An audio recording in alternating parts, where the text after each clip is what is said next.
Vamos lá, gente. Então, continuando aqui com os Você temas estava falando básicos. sobre o reino dos céus, não é isso? Isso, desde o tempo lá de Orígenes, um dos pais da igreja, os intérpretes eles têm tentado fazer com que a expressão entre vós signifique condição espiritual do indivíduo. Eles estão... os estudos teológicos, né? Porque Jesus fez algumas colocações, aí tem as traduções, e aí eles começam a buscar. Né? O reino de Deus estaria na vida desta ou daquela pessoa com o seu sentido, como se o seu sentido fosse dentro de vós, né? Porque Jesus realmente ele fala, né? Que é entre vós. A tradução correta é essa, entre vós. O reino do céu está entre vós. E aí começaram os pais da igreja estudar, buscar interpretações para que seja dentro de vós, né? Isso aí é algumas coisas que a gente vai encontrando aí na teologia, né? E apesar, né, de ser uma tradução possível, né, dá para se ajustar isso, o contexto parece ser sempre o contrário dessa interpretação de dentro de vós, né? A mais exata, realmente, a gente vê os canões que são os mais antigos, que têm mais credibilidade, é entre vós. O reino do céu está entre vós. Né? Que é essa ideia, mais ou menos, aqui que a gente estava falando. Né? Em certo sentido, o reino de Deus pode estar dentro de nós, ainda que esse texto não indique isso. Né? É quando o indivíduo ele consegue avançar além do orbe que ele mora.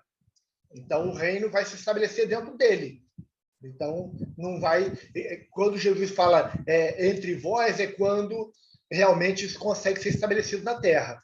É a ideia do reino futuro que Jesus fala, né? Que ele vai acontecer, e a gente sabe que é destinação da Terra se tornar um dia mundo celestial, né? Um mundo evoluído. Isso vai ter que chegar, né?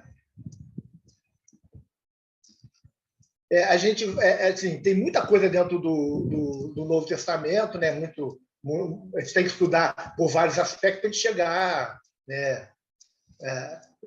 Uma clareza maior de tudo que a gente vai estudar de Jesus. Assim, o estudo de Jesus não é um estudo simples. A gente não vai pegar um versículo e vai conseguir definir tudo de Jesus. A gente tem que estudar o Evangelho dentro de uma ordem que ele está estabelecido. Eu gosto muito de falar isso. É importante a gente estudar dentro da ordem que Jesus falou, que Jesus desenvolveu os temas. E assim, a gente vai estudando determinado tema, Jesus desenvolve, depois ele volta naquele tema e a gente vai complementando, a gente vai conseguindo entender o Evangelho de Jesus com mais clareza. Isso aí é importante, né? E aí o reino era um dos principais temas de Jesus. Se não, né, o tema principal do ministério de Jesus é a conquista do reino de Deus, o reino dos céus. Né? E, claro, são duas coisas assim que a gente vê que é muito importante dentro da teologia de Jesus. O reino e a missão messiânica dele, que era real. Porque ele sabia que, para que ele fosse aceito, ele teria que demonstrar, através de tudo que ele realizou, que ele estava cumprindo na íntegra todas as profecias do Velho Testamento. E, assim, existem estudos pegando todas as profecias do Velho Testamento e comparando com a vida de Jesus, não ficou uma profecia que não tivesse sido cumprida por Jesus. Ele conseguiu cumprir todas. É muito interessante isso. E aí, mesmo assim, os judeus não acreditaram, né? Assim, os crentes, né, as pessoas que acreditam, né, e assim, mesmo que não sejam todos, né, continuam esperando o reino terreno. É resultado da suposta segunda vinda do Cristo, né? Que é um tema muito, muito complexo. A segunda vinda do Cristo. Porque Jesus ele fala claramente no seu evangelho que ele viria para fazer o julgamento. Isso é claro dentro do evangelho. Né? E aí a gente... Assim, é um tema ainda muito polêmico, né? Ele tem que ser estudado com muita clareza, tem que ser um estudo só sobre isso, para poder buscar todas as afirmações de Jesus, buscar realmente, entendendo, contextualizando, pegando as palavras-chave, traduzindo a palavra-chave, levando elas para o hebraico, para que a gente realmente tire todas as dúvidas. de que Jesus disse isso. Jesus fala isso em Mateus, Jesus fala isso nos outros evangelhos, e fala isso também lá no Apocalipse de João, né? Jesus vai falando, mas João deixa isso muito claro, essa segunda vinda do Cristo, que seria na transição no final dessa era, quando tivesse realmente sendo restabelecido na Terra o mundo regenerado. Isso é bem claro lá dentro, né? Então, a gente sabe que é controverso, algumas pessoas dizem, não, porque isso é alegórico, Jesus não viria, não vem, a transição, o banimento dos espíritos para muitos condizentes da sua condição vai sendo aos poucos, assim, isso é interpretação moderna. No Evangelho, Jesus é categórico. Assim, lá em Mateus 26, na separação do bode das cabras, ele diz claramente que o rei, quando Jesus está se referindo ao rei, ele fala do governante, seria ele mesmo, que iria separar o bode das cabras. Ele ia dizer que o ponto de separação seria quem fez ou quem não fez caridade. Então, e tem passagem que ele diz, eu voltarei. Ele diz isso claramente. Então, vamos passar, depois, senão eu vou ficar preso nisso aqui. Vamos lá. A melhor e a mais completa descrição sobre o reino, especialmente em seus aspectos espirituais e com esses aspectos que podem ser aplicados ao homem, se encontra lá em Mateus 13. Eu já falei isso, né? É importante, quem quiser depois dar uma olhada, busca lá Mateus 13 e dá uma olhada. A leitura da exposição que está ali, né, dará a quem for lá buscar, né, quem for ler, ampla compreensão sobre o que estava envolvido no ensino de Jesus sobre o reino. Ele deixa ali muito bem claro. O reino de Deus é encarado como uma suma de todas as bênçãos e benefícios espirituais. E conquistar esse reino pode custar um alto preço. Jesus deixa isso. Ainda que nenhum preço seja alto demais para a gente conquistar, né? A gente vai ver especificamente lá, procura lá, Mateus capítulo 13, versículo 44 a 46. Vai vendo Jesus falando sobre essa questão desse preço que a gente vai pagar, né?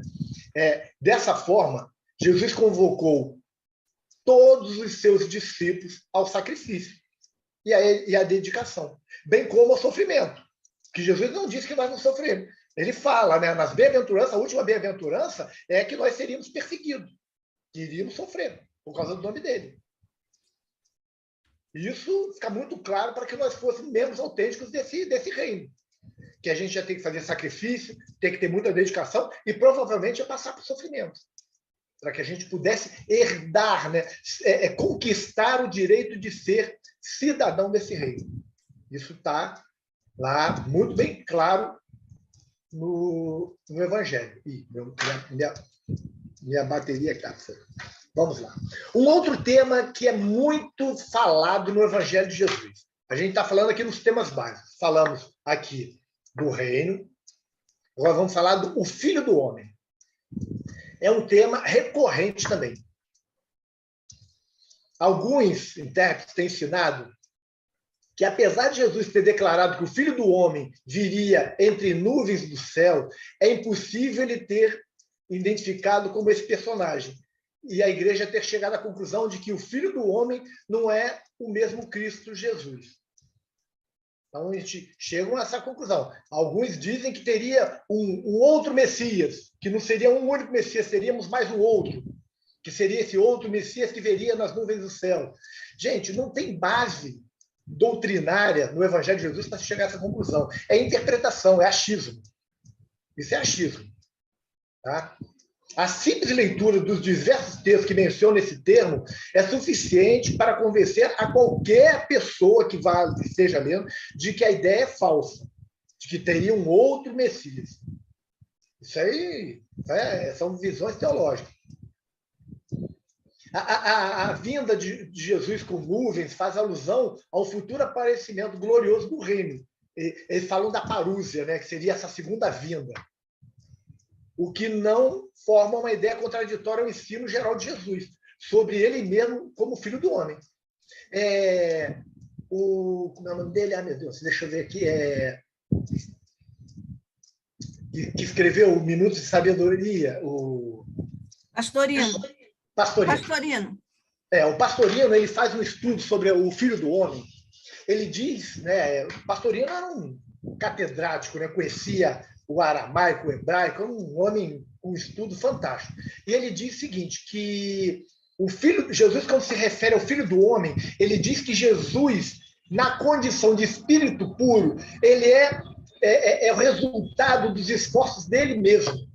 Ele é filho, ele é resultado dele como homem encarnado, trabalhando através de várias encarnações para alcançar a evolução. Isso que ele quer dizer, o Filho do Homem. Não é, porque o homem é Deus, que seria ele o Filho de Deus, não. Jesus, no contexto que ele usa o termo de Filho do Homem, ele se coloca como dando a entender a humanidade dele e o trabalho que ele realizou nessa humanidade para se tornar um espírito puro. É nesse sentido.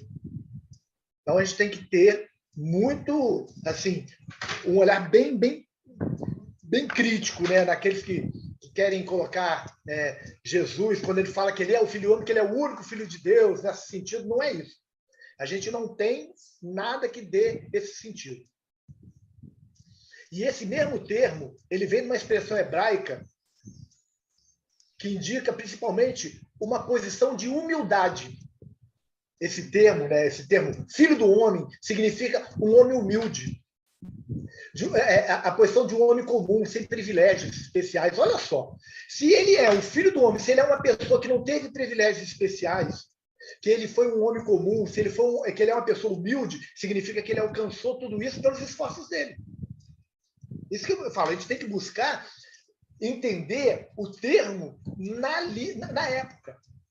O termo, então, era um termo utilizado dentro do judaísmo, uma expressão hebraica, de fala das pessoas, uma posição humilde, uma pessoa, um homem comum, um homem do povo, um homem comum, sem privilégio nenhum. Então, Jesus, o que ele está dizendo? Que ele era um indivíduo que não tinha privilégio de Deus. Ele não foi criado puro. Ele alcançou a pureza através das reencarnações. É nesse sentido. E essa expressão, ela é usada, só para vocês verem como é uma expressão importante, ela é usada cerca de 80 vezes com respeito a Jesus. E a maioria delas pelo próprio Cristo, ele falando dele mesmo. E ela é empregada da seguinte maneira. Jesus era um ser humano, um homem comum, um homem típico, um homem identificado com os outros homens, compartilhando de sua posição, natureza e sofrimento. Tira aquela divindade do Cristo. Segunda maneira que é empregada, esse termo, Jesus vincula ao personagem profetizado por Daniel, no capítulo 7, versículo 13 e 14. Por esse título, o ministério sem igual e poderoso Jesus é usualmente indicado, bem como a sua estatura metafísica especial, por ser um ser evoluído, um ser que está acima do nível da Terra. Essa é a segunda maneira. A terceira, a ideia do Filho do Homem sofredor. Foi um resultado natural da necessidade da missão terrena de Jesus. Ele sabia que ia sofrer. Na qualidade de Filho do Homem, Jesus deve sofrer como homem, né? Como um ser comum. Jesus veio a encarar essa parte de sua missão como inevitável. E, de fato, esse foi seu serviço supremo em favor dos homens. Ele passou por tudo aquilo, ele se sujeitou a chegar a ser crucificado para dar para todos nós a ideia muito clara de que a morte ela é simplesmente física. Sobre essa questão do filho sofredor, do homem sofredor, do Messias, né, nesse aspecto, a gente vê em Marcos, capítulo 10, versículo 45, capítulo 14, versículo 22 a 24. E também uma outra maneira que é empregada que é um título messiânico. Quando fala do Filho do Homem, se referindo também ao Messias. Tem esses 4 sentidos que a gente vai ver. Mas é muito importante a gente entender que esse era um termo, era uma expressão hebraica, que significa um indivíduo, um homem comum, um homem sem privilégios, um ser humano humilde. E aí, nisso a gente desconstrói toda aquela ideia de Jesus ser Deus, da Trindade. Porque quando se fala uma coisa dessa, é contando que a pessoa não vai buscar o que é o filho o que é o homem, filho do homem.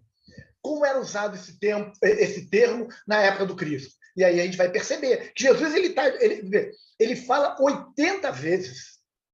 Não foram todas, mas assim, grande maioria, mais de 70 vezes, é o próprio Cristo que está dizendo sobre ele. Ele afirmando que ele era um ser comum, como nós. Só que ele alcançou a evolução.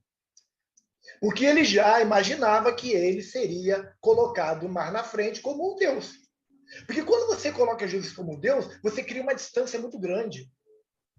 Porque se Jesus diz que tudo que ele fez, nós podemos fazer igual ou até maior, significa que nós também vamos chegar à condição dele. Se ele é Deus, como é que nós chegaríamos à condição dele? De forma alguma. Então, é isso fica muito claro aqui nessa visão. Outro tema, o terceiro tema muito importante da teologia de Jesus, a missão messiânica dele. A missão messiânica de Jesus é também muito falado por ele. Jesus falando é o reino, que é o central, que é oferecer o reino para nós. O reino dos céus ou o reino de Deus, dependendo do evangelho. Segundo, ele se dizendo filho do homem, para tirar a ideia da divindade. Terceiro, a missão messiânica. Porque aí ele confirma que ele é realmente o Messias que foi anunciado. E aí, o que significa Messias? Significa ungido. Messias é ungido, aquele que é ungido por Deus. E o vocábulo Cristo vem do termo grego, que é Cristo também. O termo Cristo, no grego é Cristo. A palavra Cristo, em realidade, é um adjetivo, né, que se transformou num substantivo próprio, passando a designar o indivíduo Jesus. Né? E passou, né? Embora os reis, os sacerdotes, os profetas também fossem ungidos. Mas Jesus, com a história do Cristo, né, com a história de Jesus, Cristo passou a ter uma identificação diretamente ligada a ele. Jesus usou esse termo para se identificar. O próprio Cristo usou, utilizando dele como título. A gente vê em Mateus, no capítulo 23, versículo de 8 a 10. Ele se diz o Cristo. Ele se designa com isso, ele se identifica como esse termo. E a unção, gente, ela tinha o propósito de confirmar a autoridade daquele que recebia determinados ofícios ou funções. Por isso que o rei era ungido, né? Os nobres eram ungidos. Jesus, o maior de todos os reis, podemos dizer assim, o maior de todos os sacerdotes, o maior de todos os profetas. Ele foi chamado de o Cristo por causa da sua unção, né, que foi efetuada, né, a gente vê na visão, né, do próprio Evangelho, ali pelo Espírito Santo no momento do seu batismo. É uma maneira dele ter sido ungido para o ofício e missão especial. Porque ali a gente vê que é muito simbólico, por causa da necessidade do judaísmo. A gente tem que entender isso. Porque sem ser ungido, nenhum profeta, nenhum indivíduo poderia fazer uso da palavra para fazer propagação das leis. Precisava ter, no mínimo, 30 anos, está no Velho Testamento, 30 anos, ter sido iniciado e ser ungido. Então, a gente vê que Jesus ele passa por essas etapas. A iniciação dele foi o batismo e o ungido foi o Espírito Santo que veio ali, o simbolismo do Espírito Santo para dizer que ele tinha um ofício e uma missão especial. E aí a unção com óleo era aplicada aos enfermos, aos cegos e até mesmo aos mortos. A gente vem lá em Tiago, no capítulo 5, versículo 14, falando sobre isso. Em João, capítulo 9, versículo 5 e 11. E em Marcos, capítulo 14, versículo 8, falando sobre ungir, né, com óleo os enfermos. E aí Jesus, na qualidade de ungido, exercia sua autoridade espiritual sobre todos os males, sobre as doenças, sobre os mortos, né, sobre os enfermos. Ele tinha, devido a ser ungido, poder sobre as enfermidades. Esse é o simbolismo. A gente tem que entender isso. A gente tem que entender o evangelho com a cultura da época, gente. Senão, fica muito complicado. Então, a missão messiânica de Jesus. A palavra Messias era usada no judaísmo como título oficial que indicava uma expectação central dos judeus quanto aos benefícios possíveis e profetizados da parte de Deus, e que visavam a nação de Israel só. O Messias viria apenas para favorecer a nação de Israel. A gente vê como Jesus ampliou essa visão, essa função do Messias. O pleno desenvolvimento das ideias messiânicas pertence ao judaísmo posterior. Isso foi desenvolvido depois. E talvez seja surpreendente para alguns, né, o conhecimento de que esse termo só se encontra por 2 vezes em todo o Antigo Testamento. Acredite se quiser. Messias só é utilizado 2 vezes no Antigo Testamento. Em Daniel, no capítulo 9, no versículo 25 é usado, e no versículo 26 também é usado. Agora, a alusão ao Cristo são abundantes nos vários escritos não bíblicos, os quais, em sua essência, eram comentários das Escrituras Sagradas. Jesus era muito comentado. Né? Que, assim, alguns acreditam que as chamadas passagens messiânicas do Antigo Testamento, quer usem ou não a palavra Messias, eram simplesmente títulos aplicados a profetas ou reis vivos, sem nenhum significado escatológico. Seria um significado lá do final dos tempos do Cristo, que não teria nada a ver. Só que, contrariamente a essa ideia, podemos observar que muitíssimas dessas passagens, tais como os chamados salmos messiânicos, vão muito além do que poderia esperar ser dito a reis e profetas de Israel. Eles falam realmente do Messias, daquele que viria restabelecer a ordem, a lei divina, não lei dos homens.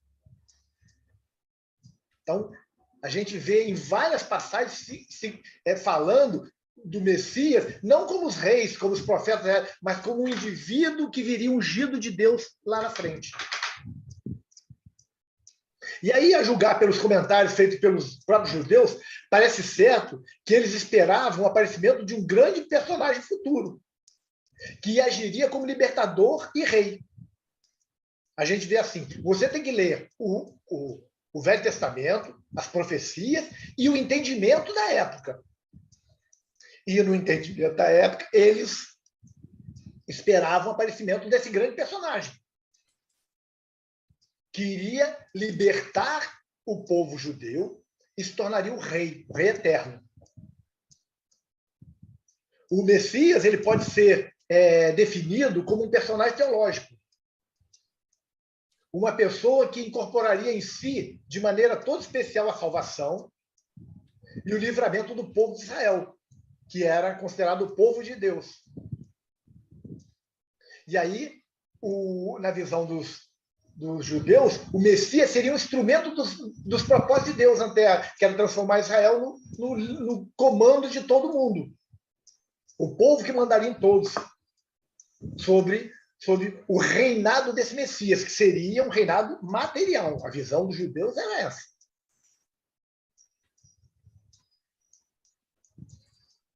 Então, o Novo Testamento, né, ele define mais claramente o ofício do Messias, acrescentando novas dimensões ao mesmo, e identificando Jesus como um Messias tão longamente esperado. No Novo Testamento é que se fala de Jesus, porque o Velho Testamento fala do Cristo, do Messias. Jesus, ele é citado no Novo Testamento. Ali se desenvolve a ideia de que ele é o tal Messias. Jesus, ele usa, é o terceiro tema mais importante, ele se coloca como esse Messias. Porque se ele não se colocasse, o trabalho dele seria em vão. A conexão essencial do judaísmo com o cristianismo depende exatamente dessa identificação. Por que existe um descolamento? Porque os judeus não conseguiram entender Jesus como o Messias. E aí houve essa separação. Os que acreditaram ficaram seguindo o que surgiu como cristianismo, e os que não acreditaram permaneceram no judaísmo. E dentro do cristianismo foi agregado os gentios, que era o povo fora do judaísmo, os judeus, os judeus, os romanos, os gregos, esse povo que estava fora. O cristão primitivo, eles criam que Jesus cumpriu todas as exigências das profecias messiânicas e que havia apenas um Messias e não três, como já está hoje em dia se falando. Um Messias único. Só ele. Esse era, assim, o cristão primitivo. Eu falo, o mal da teologia, nesse aspecto, foi o surgimento de ideias, de interpretações, de modificações. O cristianismo primitivo é muito mais centrado. Eu gosto muito da cristologia, o estudo do Cristo. Né? Da teologia, a parte que mais me fascina é a cristologia e a escatologia, o final dos tempos. São os dois estudos que eu mais gosto. Porque o cristologia você mergulha ali dentro do evangelho, do que Jesus falou, entendeu? Assim, tem a parte também do estudo do próprio evangelho, mas você vê o personagem Cristo, Jesus, né? O envolvimento dele nisso tudo. E assim, como eu falei, o cristão primitivo, ele crê que Jesus cumpriu todas as exigências. Estudos modernos mostram que Jesus cumpriu realmente todas as exigências das profecias. E eles criam também que não haveria um profeta vindouro, separado, além do profeta representado na figura do próprio Messias. Porque quando tivesse que voltar, seria o próprio Cristo, e não um novo profeta. E aí vários aspectos, né, da missão do Messias foram definidos como o servo sofredor, né, como o aspecto desse servo sofredor. Esse servo, no conceito bíblico, é o agente de Deus na restauração nacional, mas também ministraria entre os gentios. Ele partia para uma conversão além do judaísmo, foi o que eu falei agora há pouco, ia também aos gentios. A gente vê em Isaías falando sobre isso, no capítulo 7, né? Lá, e também no capítulo 42, versículo 1 e 4. Isaías fala sobre esse Messias que levaria as leis de Deus para os gentios. Então, assim, existia isso já dentro do judaísmo. E era uma previsão, porque o próprio judaísmo haveria de rejeitar o Cristo. E aí também se esperava que ele tivesse um tipo definido de ministério entre os pobres, os enfermos, os necessitados. Também a gente vai ver lá em Isaías, no capítulo 42, versículo de 5 a 25, falando sobre esse Messias que se dedicaria aos pobres, aos enfermos, aos necessitados. E a gente vê que o Cristo teve isso. E aí, claro, analisando, estando muito mais próximo da vivência do Cristo, os primitivos cristãos viam com muita clareza o cumprimento de todas essas ideias na pessoa de Jesus. Ele vivenciou tudo isso. E aí esse servo, né, que estamos falando, seria um servo sofredor. Embora essa ideia jamais tivesse sido reconhecida pelos judeus, que não aplicaram o Messias. Por quê? Porque o Messias não seria um sofredor, ele seria um guerreiro. E embora também Isaías, no capítulo 53, indique claramente esse aspecto da missão do Messias. Mesmo estando escrito lá em Isaías 53, os intérpretes judeus nunca entenderam com clareza essa parte. Porque está lá que ele seria esse servo sofredor. E aí o Novo Testamento, ele confirma essa interpretação. Embora alguns eruditos, né, mais liberais do Novo Testamento duvidem que o próprio Jesus tenha feito essa identificação, e a gente vai olhar lá passagens como Mateus, capítulo 20, versículo 18, 19, 28, capítulo 21, versículo 38 a 42, além de diversas outras predições de Jesus acerca dos seus próprios sofrimentos, deixam muito claro que Jesus se identificava como Messias e, ao mesmo tempo, ilustrou sua missão como a figura do servo sofredor, que é citado lá em Isaías. A gente vai ligando o Velho Testamento com Jesus, confirmando que dentro da teologia do Velho Testamento se encontra o Cristo, o Jesus. E Jesus veio e vivenciou isso na sua íntegra. E aí tudo que a gente está aqui estudando indica que as reivindicações da missão messiânica de Jesus não foram apresentadas apenas pelos crentes primitivos, mas, em primeiro lugar, pelo próprio Jesus. Jesus, ele se dizia que ele tinha essa missão messiânica. E a gente vê assim, tudo bem, existe um lado aí. E, com frequência, Jesus ocultou, né, a sua verdadeira identidade. E aí a gente vai entender que, certamente, né, porque isso, as ideias errôneas nutridas pelo povo sobre o Messias profetizado, que julgava ser uma figura política, guerreira, ia trazer problema para ele. Tu imagina, chega nos ouvidos dos romanos que o Messias político, guerreiro, estava ali na pessoa de Jesus. Os romanos iam prender Jesus imediatamente. Iam inviabilizar o ministério de Jesus. Então, em alguns momentos, Jesus ocultou isso. Jesus sempre ele evitou fugir, se envolver nessas questões políticas terrenas. É o único momento que ele entra ali quando ele fala que dá a César o que é de César e a Deus o que é de Deus. Foi no único momento que ele entra na questão, porque o dar dinheiro era uma questão política na época. Ele contemplava o reino espiritual, o líder espiritual, uma reforma, uma renovação religiosa. Isso é que Jesus contemplava. Mas as multidões não estavam preparadas, isso que é um detalhe, para acolher esse tipo de Messias que Jesus idealizava, que ele representava. Porque eles estavam preparados para esse Messias político guerreiro.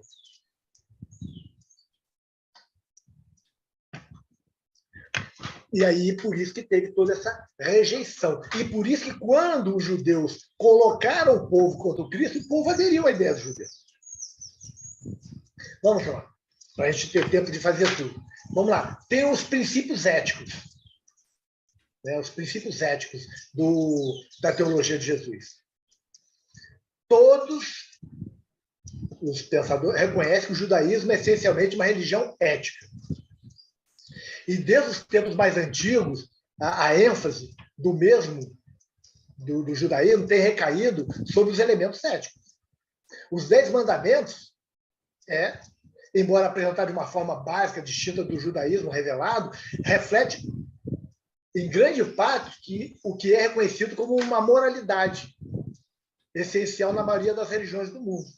Os 10 mandamentos, eles estão na maioria das religiões do mundo. A base, né? Jesus, como o filho de Israel, foi um mestre essencialmente ético. Embora não fosse exclusivamente. Né? Conforme fica demonstrado pelos outros temas básicos dos seus ensinamentos. Né? A gente estudou isso agora há pouco. E parece verdade que os elementos éticos são os que ocuparam de maneira predominante os sermões e as instruções particulares expostas por Jesus. Com esse termo, princípios éticos, queremos indicar algumas coisas. 3 delas. Primeiro, a conduta do indivíduo, que tem que estar pautada nesses princípios éticos. Né, que são os princípios ou regras que são recomendados como norma dessa conduta. O esforço crítico do estudo e da reflexão que tem por desígnio sistematizar, organizar e aplicar tais princípios. O Novo Testamento, incluído os Evangelhos, apresenta vasto acúmulo de material que serve de uma espécie de sistema ético organizado. Jesus ele montou um sistema ético organizado no Evangelho. Está ali montado. Só não segue esse sistema ético que está ali organizado por Jesus, quem não quer. Ele está muito bem estabelecido ali.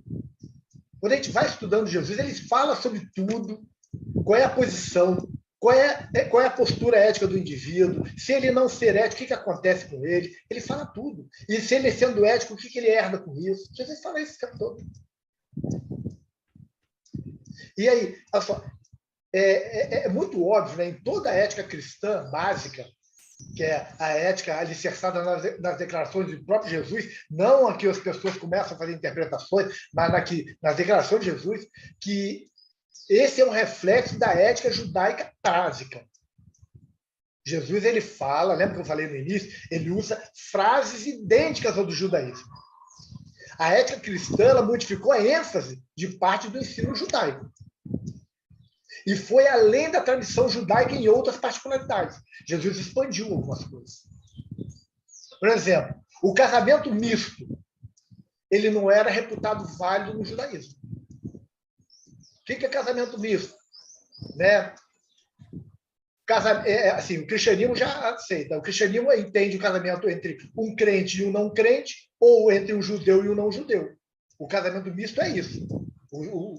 O cristianismo já aceita. Por que Madalena era considerada uma mulher prostituída? No século VI, foi a primeira vez que se chamou Madalena de prostituta. Foi um papa. Por quê?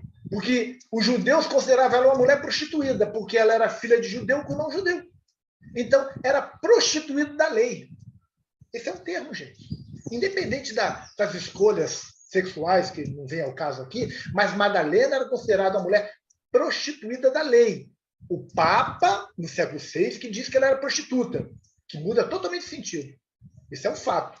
Isso aí está nos estudos. A gente estudando a história da igreja, a Igreja Católica, que também afirma que a mulher, que ela é prostituta, ela diz que a partir desse Papa, no século VI, Madalena foi considerada prostituta. Que até então ela era prostituída da lei. Isso está na história. Podem dizer tudo o contrário. Não, mas não é isso, é aquilo. Eu me baseio no que está na história. A gente estudando a história, eu sei que Humberto de Campos fala isso, que Madalena era prostituta. Mas a história, lá do século VI, os registros oficiais dizem isso. E é difícil contestar. Tá? Só estou dizendo isso. Não estou dizendo que Humberto de Campos... Eu não estou dizendo se ela era ou não prostituta também. Eu estou dizendo que o termo foi utilizado até o século VI como prostituída da lei. A partir do século VI como prostituta. Isso está nos anais da história. Vamos lá. O cristianismo, ele reconhece os casamentos mistos como válidos, ainda que não feitos com sabedoria.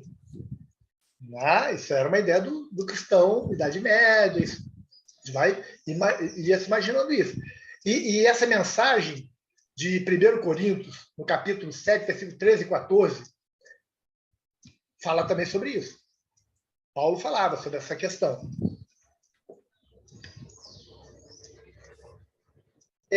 Jesus recomendava o celibato, né, aos que do Senhor recebesse esse dom, né?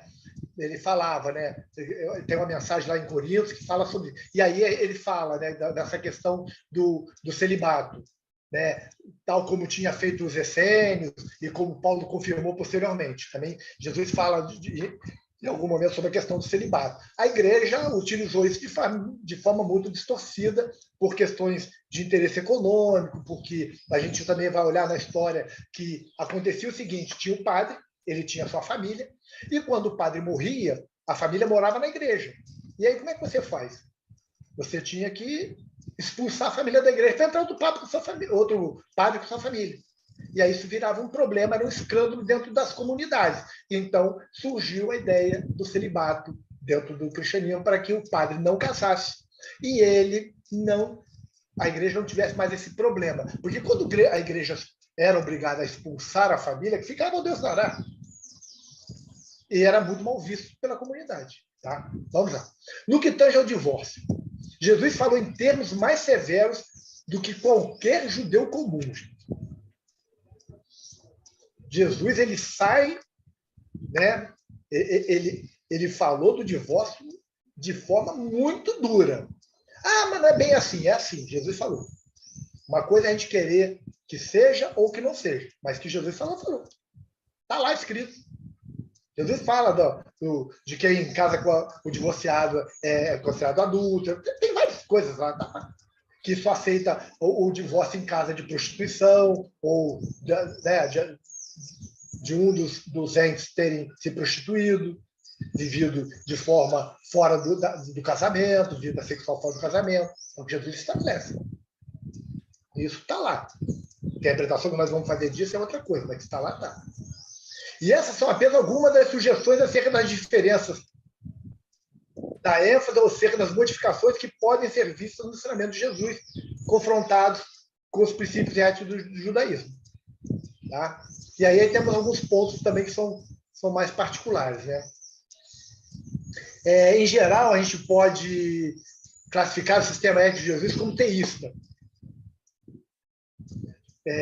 O que a gente quer dizer com isso? Que seu sistema ético tem por base a grande consideração de que Deus representa, do que Deus representa. Deus é o legislador e o homem é o responsável, antes de tudo, para com Deus e apenas secundariamente para consigo mesmo e para com seus semelhantes. Deus tem que estar em primeiro lugar. Depois vai estar nós e os nossos semelhantes. E essa ética teísta geralmente ensina princípios éticos eternos. Esse é o detalhe. Imutáveis. Por quê? Porque vem de Deus.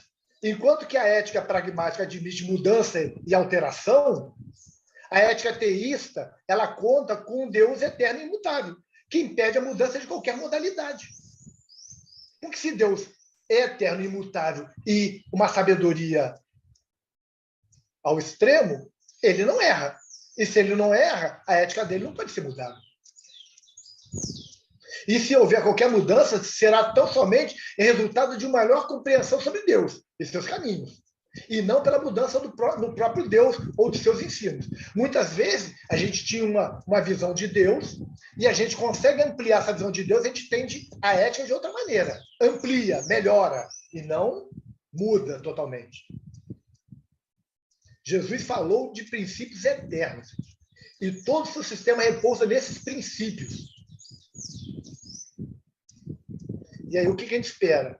Que, a despeito da passagem de 2000 anos, a contar da vida terrena de Jesus, os princípios de Jesus permaneçam inalterados. Porque o certo era, depois dos 2000 anos, os princípios que Jesus pregou continuassem inalterados. Lembra que eu falei da questão do pluralismo filosófico? Está alterando esses princípios éticos, porque está trazendo coisas novas para dentro do cristianismo. Esse é o grande problema. E esses são os detalhes que as pessoas não vão percebendo. E vão se deixando envolver. Vamos lá. E agora vamos a algumas particularidades sobre esses ensinamentos éticos. Né? A gente não pode fazer nada mais do que examinar, né? Ainda de passagem, os conceitos do Sermão do Monte, em Mateus 5:7, que ali tem muito desses ensinamentos éticos. A base dos ensinamentos éticos de Jesus estão, né, no Sermão do Monte, Mateus capítulo 5, versículo 7. Primeiro, a paternidade de Deus. Jesus via Deus como fonte de toda a vida humana e como benfeitor de todos, tal como um pai humano deseja o bem de todos os seus filhos. Jesus, ele muda um pouco. Jesus expandiu esse conceito judaico de Deus. O que ele apresentou? Ele apresentou um Deus universal e não um Deus local, como era o Deus dos judeus. Os judeus acreditavam que Deus era o Deus do povo judeu. Jesus amplia para um Deus universal, um Deus de todos. Esse conceito é básico para os princípios éticos de Jesus e forma um contraste definido e violento com o judaísmo, que é o judaísmo comum, que era esse judaísmo que tinha a ideia do Deus do povo judeu. E aí, que era pai apenas do povo judeu. Jesus amplia para todos. Isso, né? Está muito claro. Por muitas vezes, Jesus empregou o termo vosso pai que está nos céus. Ele não fala meu pai, ele fala vosso pai. No Sermão do Monte e em outros lugares. A gente vê isso lá em Mateus, capítulo 5, versículo 45, Sermão do Monte. Capítulo 6, versículo 1 e 6, versículo 14 e versículo 18. Jesus falando do vosso pai, falando que era o pai de todos. Todos que estavam ali ouvindo. E a gente tem que entender que ali, ouvindo Jesus, tinham os judeus e tinham os gentios. Essa afirmação serve para despertar para a realidade da grande compaixão de Jesus e também que, por força da criação, em sentido bem real, todos têm a fonte de sua existência em Deus. É o princípio. E que se deve ser o alvo de todos. E se Deus é o alvo de todos nós, somos todos oriundos de Deus e temos como alvo o próprio Deus. Entrar em comunhão com o próprio Deus. Por esse motivo é que nos é oferecida a possibilidade e a grande realidade de muitos benefícios que são dados aos homens de modo geral. Deus beneficia todos. Jesus fala, né, que faz a chuva cair sobre o ímpio e o homem íntegro. Né? Jesus fala sobre isso. Deus ele não escolhe, não faz acepção de pessoa. É para todos. Segundo, o princípio do amor. Primeiro foi o princípio ético, agora o princípio do amor. Jesus ensinou incessantemente essa virtude, a virtude do amor. Ele mesmo foi enviado ao mundo por amor do Pai, por amor de Deus. Jesus, a gente vê no Evangelho, exercia grande compaixão para com as multidões. O 15º capítulo do Evangelho de João é a demonstração dessa atitude. E muitos dos princípios do Sermão do Monte repousam nesse alicerce do amor. E aí o novo mandamento consiste no amor. Pois é a virtude, gente, que realmente cumpre todos os requerimentos, todos os quesitos da lei. O amor.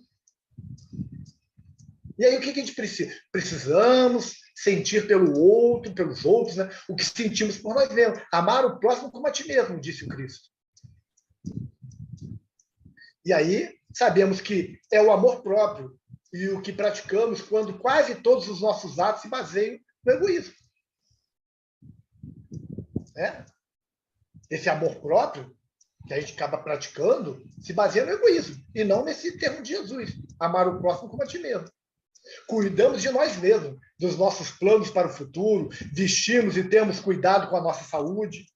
No seio da nossa família, tornamos mais evidente esse princípio do amor, pois amamos os membros íntimos do nosso círculo familiar. E a nossa grande preocupação é o bem-estar dos mesmos. Os de fora são os de fora. E Jesus, ele quer justamente que o nosso amor se expanda para abranger o mundo inteiro. Os fora da família também. Incluindo, Jesus vai muito além, incluindo os nossos inimigos. Amar os inimigos. A vereda do amor é a vereda mais curta para o desenvolvimento e o progresso espiritual e para a conquista do reino. A vereda do amor.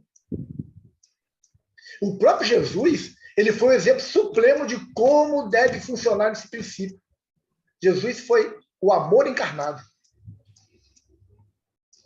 O amor, gente, não somente diz que não se deve matar, mas proíbe até mesmo de odiar. Mateus capítulo 5, versículo 21.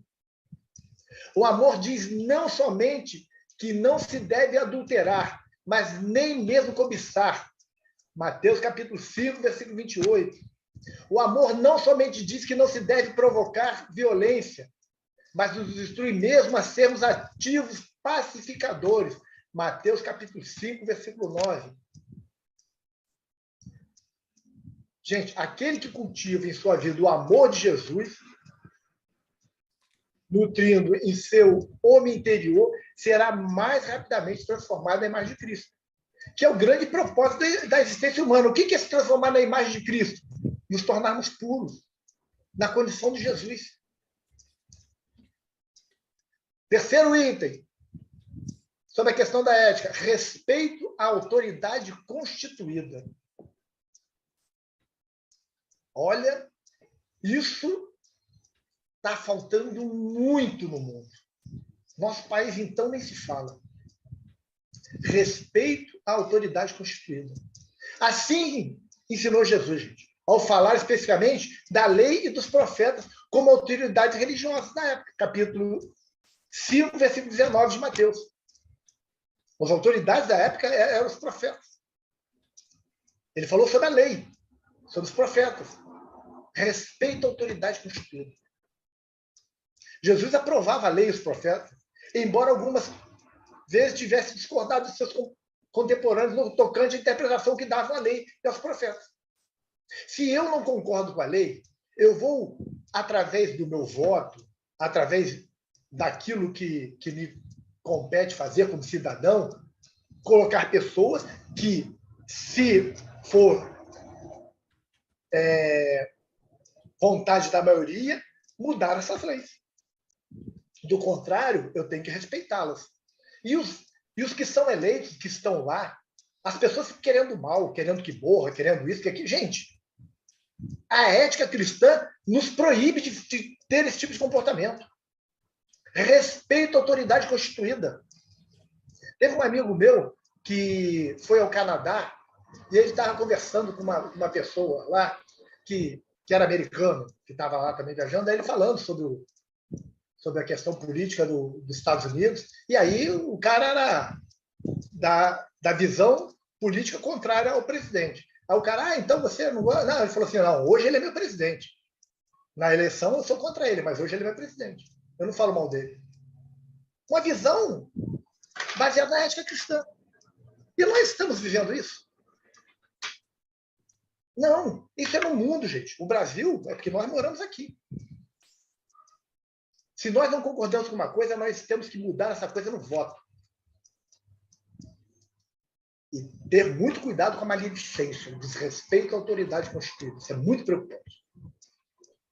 Jesus ensinou uma inquirição espiritual sincera e fervorosa durante esta vida e baseou essa inquirição em antigas pedras fundamentais, as pedras básicas do judaísmo revelado, que é os 10 mandamentos, os profetas.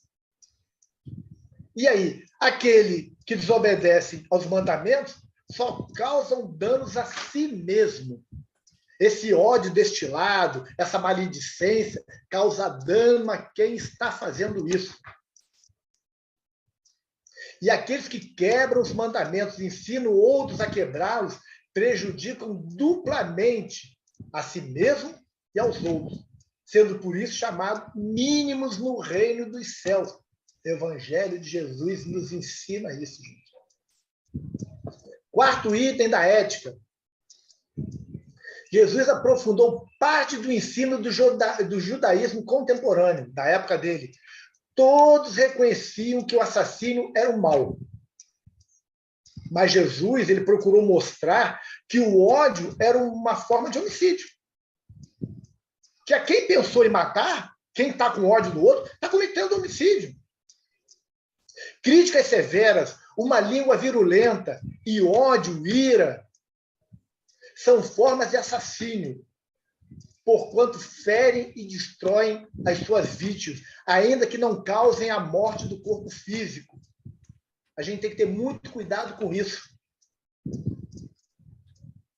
Quanto ainda temos de aprender acerca disso, gente? Que por muitas vezes se torna cena de ódio amargo e de debates acirrados. Quantos cristãos têm destruído um irmão na fé? Um próximo? Quantos anciãos ou autoridades das instituições têm destruído a juventude por fazerem coisas movidas pela ira, criticando amargamente devido ao ódio que se instalou em seu coração?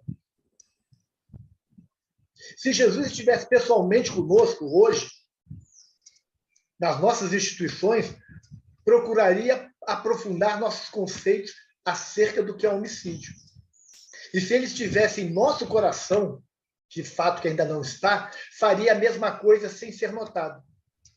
A gente vai analisar isso em Mateus capítulo 5, versículos 21 e 22. Deixar Jesus transformar os nossos corações. Quinto item referente à ética. Jesus aprofundou a moral no tocante ao adultério.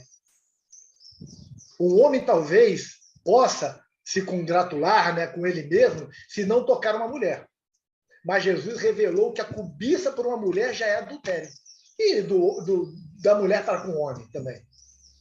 É o que o homem pode congratular por nunca ter cobiçado.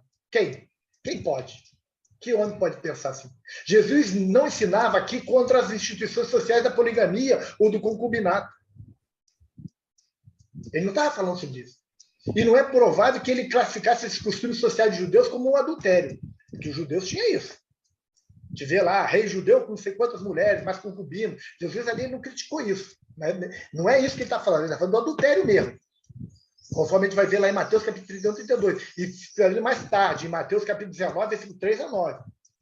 Pelo menos ele desencorajou tais práticas como indignas daqueles que verdadeiramente procuram progredir na sua vida espiritual. Essa vida da poligamia, ele vai desaconselhar isso. A lei de Jesus referente ao adultério, né? Ele requer uma transformação completa no íntimo, em contraste com a regulamentação das ações externas que era tão comum na ética judaica. O judeu ele vivia mais na questão externa e não a transformação íntima. E um bom exame que nós fazemos dessa lei, vamos ver que ensina o quanto ainda temos a caminhar para sermos moralmente transformados segundo a imagem de Cristo. Esse é um dos propósitos ou alvos dessa nossa existência terrena. É nos tornarmos imagem de Cristo. Estou quase acabando, gente. Sexto. É tranquilo. Jesus mostra o alvo da inquisição espiritual. Olha o que Jesus fala. Portanto, sede vós perfeitos, como perfeito é vosso Pai Celestial. Esse é o alvo espiritual. Mateus capítulo 5, versículo 48. Mateus, da em Almeida, revisado e atualizado. Portanto, sede vós perfeitos, como perfeito é vosso Pai Celeste. Aqui Jesus fala da perfeição moral no sentido absoluto. A gente sabe que a gente não vai alcançar a perfeição de Deus. Uma perfeição vai ser uma perfeição relativa. A palavra perfeito pode significar maduro. A gente pode usar ser maduro. E certamente Jesus recomendava a maturidade espiritual. É nesse sentido, ser maduro espiritualmente. Esse ensino é mais profundo do que isso. A igreja, geralmente, tem perdido de vista o fato de que o alvo da inquisição espiritual é a perfeição, que envolve a transformação total nos aspectos morais e espirituais. Paulo, ele ensina a mesma coisa no primeiro capítulo de Efésios, ao falar sobre o fato de sermos o corpo de Cristo. Isso envolve a transformação total, tanto moral quanto metafisicamente. A perfeição absoluta é o nosso alvo. Lembrando que nós não vamos ser nunca perfeitos como Deus. Tem uma relatividade nisso. O texto de Hebreus, no capítulo 2, versículo 10, ensina a mesma coisa, que fala acerca da verdade que Jesus vai conduzindo muitos filhos à glória. O que é conduzir filhos à glória? A essa maturidade espiritual. Jesus participou da nossa natureza a fim de que pudéssemos participar da sua natureza, em seu sentido absoluto. Ele esteve na terra, entre nós, para que nós possamos viver como ele. E aí, Romanos, capítulo 8, ensina a mesma verdade, ao dizer que estamos sendo transformados à imagem de Cristo. É por essa razão que Jesus requeria um discipulado minucioso em todos os pontos. Por isso que ele escolheu a Deus os seus discípulos à época. Esse é o motivo porque ele levou os princípios do amor à humanidade. Levou o amor, tirou o amor do círculo fechado para a humanidade. E ele incluiu os nossos inimigos nesse amor.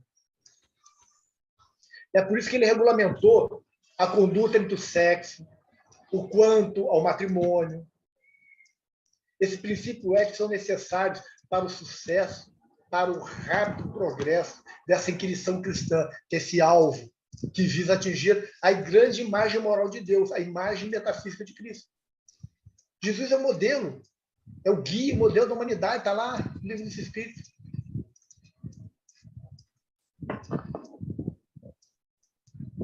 Agora vamos ver saímos da questão da ética, Sim. Os acontecimentos futuros, o conhecimento especial que Jesus tinha.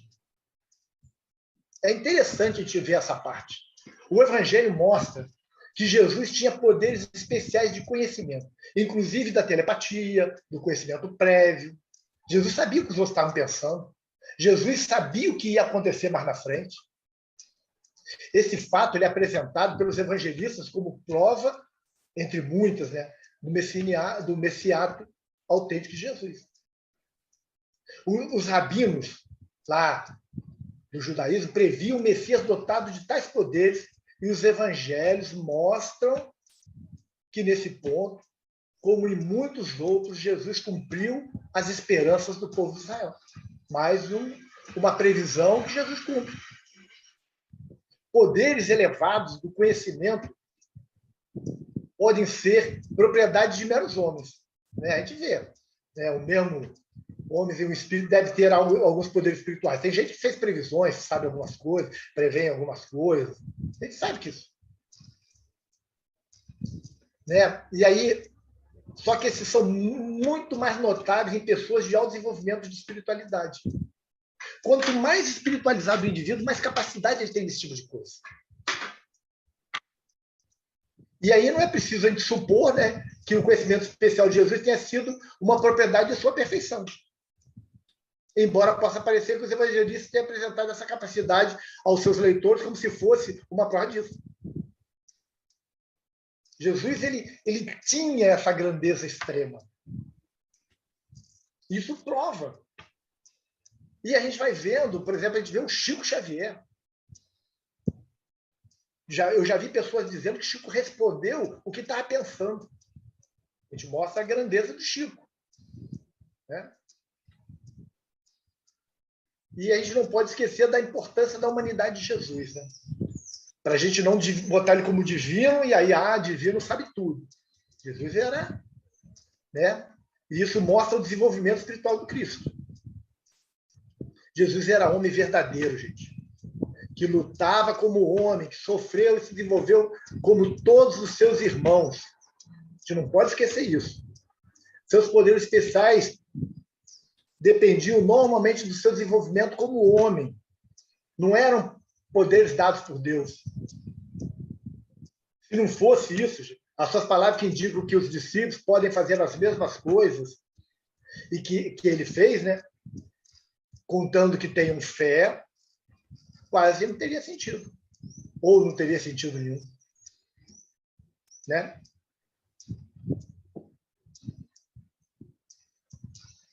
A passagem mais famosa da profecia de Jesus é Mateus 24, que é o estudo escatológico, cujo paralelo é Marcos 13. Vamos botar só um sumário rapidinho disso para a gente poder encerrar. Predição da destruição de Jerusalém, como símbolo da queda e da rejeição de Israel. Jesus falou, anos 70 aconteceu. Surgimento das religiões falsas, dos pseudo-cristos, como uma característica da era da igreja, quando o cristianismo haveria de se tornar poderoso e ser um fator mundial de maior envergadura que o judaísmo. A gente está vendo isso.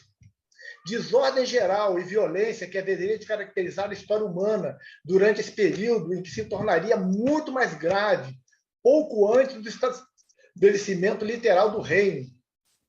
A transição. Perseguição contra os verdadeiros discípulos por parte de homens ímpios e desarrazoados, os quais ficarão cada vez pior ao aproximar-se o fim desse período. Em resultado dessa maldade crescente, muitos discípulos esfriarão, isto é, perderão a coragem de continuar na busca espiritual. Estamos vendo isso. Mentira? Quinto, nova mensagem, o evangelho do reino, não diferentemente da mensagem que Jesus pregou a Israel, mas uma mensagem que deverá ser anunciada pelos seus discípulos em escala internacional, que abrangerá todas as nações. O que é essa nova mensagem? O cristianismo redivivo, a doutrina espírita, não é diferente do evangelho que Jesus pregou. Não traz nada diferente. Está simplesmente trazendo aquilo que o Cristo disse. E ele fala no sexto, o aparecimento do anticristo e da abominação desoladora, também mencionado em Daniel, capítulo 9. E também abordada lá na segunda carta de Tessalonicenses, capítulo 2. Sétimo, grande e amarga perseguição contra Israel, nos dias da tribulação intitulada Angústia de Jacó. Essa perseguição será um grande agente da restauração de Israel, porquanto os israelitas nela entraram ainda como nação que rejeita Cristo. A gente vê a grande perseguição do nazismo aos judeus. E, depois, a restauração de Israel como nação. Olha para trás, a gente vê isso. E nesse capítulo, o 8º, né, Jesus descreve o modo abreviado da grande tribulação, mostrando que será o período de angústia sem paralelo de sofrimento universal. A maior parte do livro do Apocalipse segue paralela a essas profecias, pois que quase todo esse volume se dedica à descrição minuciosa desses acontecimentos. A grande tribulação é um momento que vai ter muito transtorno. E aí Jesus fala, o item 9, alguns serão preservados durante esse período, tempo em que será assinalado pela violência quase ilimitada dos homens, bem contra as tremendas comoções da natureza, incluindo fúria das ondas, destruição incontrolável das águas do mar, grandes terremotos, praga generalizada, enfermidades e morte de milhões de criaturas humanas. Já morreram 5,5 milhões de pessoas na nossa pandemia atual. Nós tivemos um tsunami, há alguns anos atrás, que matou 170 mil pessoas. Gente, as pessoas acham que tudo aconteceu ao mesmo tempo. A gente tem um período. Tivemos 2 guerras mundiais. Jesus fala de guerras. Tivemos 2 guerras mundiais. Item 10. Imediatamente antes do aparecimento de Cristo em sua glória, quando ele vier a fim de reinar, os próprios céus sofrerão vários distúrbios notáveis. E aí, vamos lá. A atmosfera da Terra será perfurada, permitindo a entrada de calor intenso, que destruirá muito. Você vê lá em Apocalipse, capítulo 16, versículo 8 e 9. E aí os físicos atuais também estão predizendo essa modalidade de acontecimentos, o que indica que os tempos realmente estão próximos. A camada de ozônio está acabando. Alguém escreveu o seguinte, né? Oxalá não fosse verídico o Apocalipse, mas é. Isso tá. Alguns físicos explicam que a causa de muitos desastres naturais, como os terremotos, maremotos, é o fato de que os polos da Terra estão mudando. Existem estudos em cima disso, o que já aconteceu antes. A gente também estuda que aconteceu mudança de polo antes, o que provoca muitos distúrbios na natureza, quando as costas marítimas são praticamente destruídas, quando os oceanos invadem muitas áreas continentais, quando há terremotos de proporções gigantescas. E é bem possível que essa profecia sobre a grande tribulação seja um dos tópicos mais pregados atualmente entre os cristãos. E aí, os cristãos estão dormindo por causa disso? Então, assim, são previsões da nossa ciência. Vai acontecer? Não sei. Jesus diz isso. Então, a ciência também está preocupada com a questão da camada de ozônio e outras coisas desse tipo.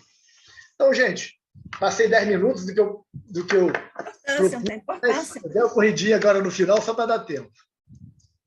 Não, mas você pode voltar se quiser dar mais detalhes. Não, deu. Não, tá bom. Agora deixa eu ver as perguntas aí para a gente poder... Então, vamos lá.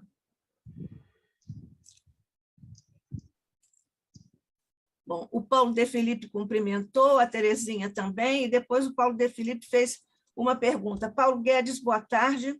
O Espiritismo não considera relevantes, né?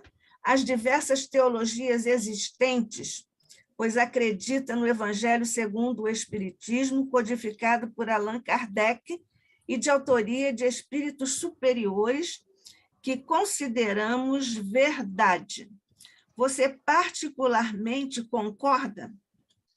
Aí a gente vai entrar num outro lado da teologia espírita, que é uma teologia cristã. Porque quando a doutrina espírita faz uma releitura do Evangelho de Jesus, ele está criando uma nova teologia. É uma maneira de estudar Deus de maneira diferente, as suas leis e a relação do homem com essas leis de Deus. É uma teologia. Exatamente o princípio da teologia é o que a doutrina espírita entrou. O que Kardec estabeleceu ali foi uma nova teologia. Exatamente. A teologia que a gente segue, a que eu sigo, é a teologia espírita cristã.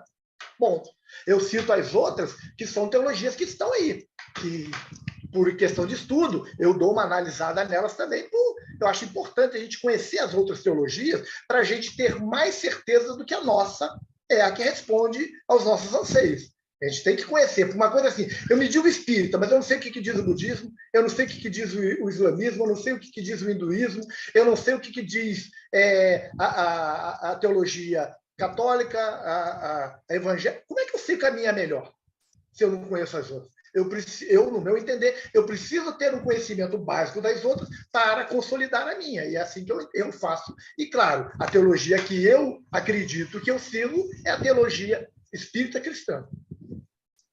Ô, Paulo, o Céu e o Inferno, a Justiça Divina segundo o Espiritismo, contém a teologia espírita, né? É um livro que contém. A primeira parte é teórica e a segunda é prática, no sentido de que vieram os relatos, Kardec apresenta e nós analisamos os princípios teológicos que estão ali exemplificados na história de diversos espíritos. Essa teologia, tecnicamente, você chama, que está lá contida no Céu e o Inferno, ela é, ao mesmo tempo, teórica e prática, ou é uma teologia que tem essas duas feições apresentadas pelo codificador em uma obra? Tecnicamente, como é que você vê isso? Tecnicamente, eu digo assim, é a teologia espírita, que nós somos os únicos que temos a vantagem de conseguir ter relatos de quem está do outro lado para comprovar o que a gente acredita. Porque, assim, a teologia espírita tem toda uma teoria, né? Como todas as teologias, são teóricas. Primeira parte. Só que a doutrina espírita tem o grande viés, que é os espíritos virem se comunicar para dizer que toda aquela parte teórica é verdadeira, porque eles vivenciaram isso. Eles falam dos efeitos, né, da visão teológica na vida prática, porque é o que eles viveram em vida e que foram herdar no mundo espiritual. Assim, é uma teologia espírita cristã. Eu classifico a gente assim, só que a gente tem o viés prático e teórico. A gente vai além da teoria, né? Uma coisa assim, na prática a gente analisa uma visão teológica nos fatos que acontecem na vida, que fica muito difícil até de conseguir. Outra coisa é um espírito vir e falar assim, ó, eu sou o espírito tal, uma personagem conhecida, vivi na Terra assim, e devido ao que os espíritos falam, né? Ele não diz assim, mas ele diz, eu passei isso, ele vem comprovar o que nossa teoria espírita fala. Para mim, é o que dá o toque diferente no outro espírito. Assim, tem gente que não vai... Por que tem muita gente que não consegue acreditar na teologia espírita? Porque não aceita a comunicação dos espíritos. E aí desmonta tudo. Porque a teoria espírita é comprovada pela comunicação. Se você desmonta a questão da comunicação, a teoria espírita vai toda por terra. Porque se você não acredita que os espíritos podem se comunicar e não podem reencarnar, você desmonta a nossa... E aí os católicos não aceitam, os evangélicos também não. Porque eles não conseguem entender os dois princípios básicos da nossa doutrina, a reencarnação e a comunicação entre os mundos. E aí a nossa teologia, para eles nem entram na discussão, porque eles partem dos dois princípios que eles dizem que é errado. A gente tem vício, né? Erro, né? Logo de cara, o vício de princípio. Né? Então, se tem erro de princípio, não tem o que se discutir. Eles nem estudam a nossa doutrina. Eles nem estudam os nossos princípios, porque se eles estudarem, eles vão ver que tem muita lógica. Mas eles nem estudam porque eles partem do princípio que a gente começou errado, acreditando em reencarnação e comunicação dos espíritos. Ô, Paulo, além daquele belíssimo, didático quadro sobre as vertentes no estudo da teologia, com que você abriu hoje a sua palestra, ali não há teologia prática, pelo menos eu não me lembro de você ter falado sobre uma teologia prática. Você acha pouco adequado, pouco técnico, pouco acadêmico falar em teologia prática espírita ou no viés prático da teologia espírita? Não, acho que assim, o que eu falo assim, a teologia espírita ela tem esse viés, né, que é o viés prático. É a única que tem. É a única que tem. As outras teologias não têm esse lado prático. Se você pegar, por exemplo, a teologia budista, que é reencarnacionista, mas ela não tem a questão prática dos espíritos irem trazer isso, né? E, assim, a doutrina de Jesus, Jesus, assim, se a gente pegar a teologia de Jesus, a vida de Jesus, a cristologia, Jesus, ele diz o que se deve fazer, quais são as consequências de se fazer isso e quais são as consequências de não se fazer. Jesus mostra, e ele, na prática, ele vivenciou isso. Mas as pessoas trabalham isso no campo da teoria. Ah, Jesus disse, mas é verdade? Jesus vivenciou, ele viveu mesmo? Existe o Jesus histórico ou é só um mito? A gente sabe que existem comprovações acadêmicas fabulosas da vida de Jesus. Mas o homem comum, às vezes, coloca isso em prática. A doutrina espírita, o espírita, se ele não acreditar na comunicação dos espíritos, a parte prática acabou. Acabou. Claro. O Paulo faz ainda uma observação. O Evangelho segundo o Espiritismo não é um resumo da Bíblia. Isso é relevante. Ele não é um resumo da Bíblia. Não é um resumo. Ele é um resumo da questão moral e ética do Evangelho. A Bíblia ela abrange o Velho e o Novo Testamento. O Evangelho segundo o Espiritismo foi uma coletânea de mensagens, de passagens do Evangelho, para que Kardec pudesse fazer comentários dos Espíritos também da questão ética e moral de Jesus, baseado nisso. Não abrange, tanto é que não abrange um terço do Evangelho de Jesus.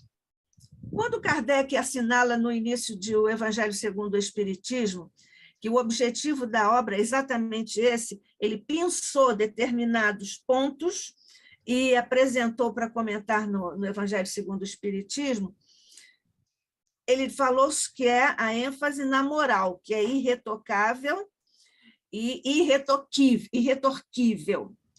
Mas existe uma outra parte que não seja moral, é a parte de costumes, mas a moral também não se refere a vieses da parte de costumes. Não sei se eu me fiz entender. Entendi. O problema dos costumes é que eles mudam no mundo comum, né? Eles mudam conforme a época. Sim. Conforme o próprio desenvolvimento da humanidade. E o que Kardec está falando ali dessa questão, dessa moral que abrange a questão, está ali envolvendo moral e ética, né? E os costumes, aí tem esse viés da eternidade de Deus, da imutabilidade de Deus, da perfeição de Deus, que são costumes que não devem ser alterados. Eu vi aquele pastor, Cláudio Duarte, ele falou uma coisa que eu acho muito interessante, que ele fala que os nossos princípios, que são os princípios cristãos, são inegociáveis. São os costumes. Os costumes não podem mudar meus princípios. Os costumes do mundo não podem mudar meus princípios, que eles são inegociáveis. O problema todo é que o homem hoje ele vai mudando conforme os costumes. E aí está se acabando com o Evangelho de Jesus. Eu já vi espírita defendendo pena de morte, já vi espírita defendendo aborto, justificando por quê? Porque é um caso especial. Não, gente, aborto é aborto. Lá no Evangelho segundo o Espiritismo tem lá na doutrina espírita tem a exceção no caso do aborto, quando a vida da mãe está em jogo. Do contrário, nada. E eu já vi gente defendendo outros pontos. Entendeu? Também porque já. O costume do mundo já encaminha para o aborto. Sexo liberado, tudo que está acontecendo por aí encaminha para isso. A liberdade, né? O corpo é meu, eu faço o que eu quiser com ele. É essa a ideia? Então, isso é costume. Mas aí é os princípios inegociáveis. O princípio da vida é inegociável. Se eu tenho esse princípio inegociável, aborto não entra de forma nenhuma nas minhas discussões. É ponto passivo, acabou, não entra. Aborto não existe. Pena de morte não existe. Entendeu? São os meus princípios. Os princípios cristãos são contra isso. Se eu tenho esses princípios devidamente firmes, bem resolvidos dentro de mim, eu não negocio isso de forma alguma. É claro. Eu até coloquei isso como moral estatística em um dos meus livros, mas vamos em frente. Eu mesma fiz essa pergunta para você. Paulo, atualmente, os judeus consideram que Jesus foi apenas um bom judeu. Eles consideram que Jesus foi um profeta. Hoje eles consideram Jesus um profeta. Ele foi mais um profeta. Os muçulmanos consideram que foi um profeta de segunda categoria. E os judeus... A primeira categoria foi Maomé. Judeu. Isso. Então, mas o judaísmo hoje até aceita Jesus como profeta, mas um profeta. Eles não entendem ele como Messias. Sim. Ele foi um profeta judeu, que faz parte do judaísmo, não entrou nos livros, que o certo, se eles considerassem Jesus como profeta, eles teriam que ter pego o Evangelho de Jesus e colocado dentro do Velho Testamento, da Torá, né, que eles chamam de Torá. Eles teriam que ter colocado, eles não colocaram. Por quê? Porque o Novo Testamento todo, ele tem esse viés messiânico. Jesus se declara Messias o tempo todo. Então, eles consideram Jesus um profeta, mas não colocam as normas, os ensinamentos de Jesus dentro da Torá, deixam lá. Parou lá, fechou, não tem mais nada. Ok. Sem querer monopolizar, mas agora prometo que não vou mais falar além disso. Paulo, pode nos falar sobre a discussão sobre quem é ou foi responsável pela morte de Jesus, os romanos ou os judeus? É uma grande discussão. Não, na verdade, o responsável foi os judeus. A gente vê lá no Evangelho, lá no finalzinho de Mateus, como os judeus estavam tramando a morte de Jesus. De que forma eles iam matar Jesus. Isso está muito claro no Evangelho. Então, claro, a lei romana dizia o seguinte, que ninguém poderia estabelecer pena de morte além de ser os próprios romanos. O judeu tinha que levar o caso aos romanos. A autoridade romana? A autoridade romana decretaria. Então, quem montou o circo, que arrumou testemunha falsa, fez aquilo tudo, foi os judeus. E quando Pilatos, que era uma autoridade romana, não queria matar, que tenta barganhar entre ele e Barrabás, o que os sacerdotes judeus fizeram? Influenciaram o povo a escolher Barrabás e crucificar Jesus. Então, quem é o responsável? Só pode ser os... Assim, quem executou foram os romanos, mas o responsável por toda a trama, por tudo, foi os judeus. Autores intelectuais, a essa altura. Claro, autor intelectual. Mas você sabe que há muita gente que está aí, digamos assim, elaborando um raciocínio para colocar isso sobre os romanos. Os romanos não tinham, aí, né? Eles nem se importavam com Jesus.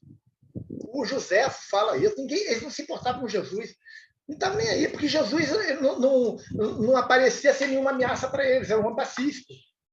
Não era um homem pacífico. Quem está incomodado eram as autoridades, por causa do quê? Do poder. Lembra, eu falei aí durante o estudo, que eu falei que o que decretou a morte de Jesus, que eles decidiram realmente agora temos que matá-lo, foi quando ele expulsou os vendilhões do templo. Porque o templo era um comércio. Você tinha que ir uma vez por ano ir a Jerusalém fazer uma oferta, por causa do pecado original.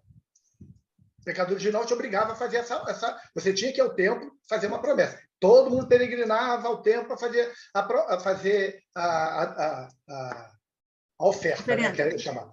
Aí, o que era a oferta? Você oferecia um carneiro, uma ovelha, uma pomba, dependendo da tua condição financeira. Você chegava no templo com o teu bicho comprado fora, o sacerdote olhava para o bicho e falava assim, ele é impuro. Apontava qualquer defeito e colocava ele como impuro. Ficava com o teu bicho e te dava um desconto na compra do novo. E aí você ficava com o novo e, para você pagar o novo bicho, você tinha que usar o dinheiro do templo. Aí você tinha que ir nos cambistas, que era do próprio templo, e a tua moeda era desvalorizada em relação à moeda do templo. Você perdia dinheiro. Comprava o bicho e deixava teu bicho com ele, e ele vendia o teu bicho para outro. Era um comércio desonesto. Jesus condena isso. E aí eles falaram, opa, se o povo aceitar isso, a gente perde o nosso dinheiro. E aí, vamos matar. Aí dali eles decidiram que tinham que matar Jesus. Quando mexeu no dinheiro. Isso aí, gente, assim, não está no Evangelho, dizendo os detalhes, mas a gente vai estudar a história judaica, a gente vê os detalhes. E aí a gente complementa a história.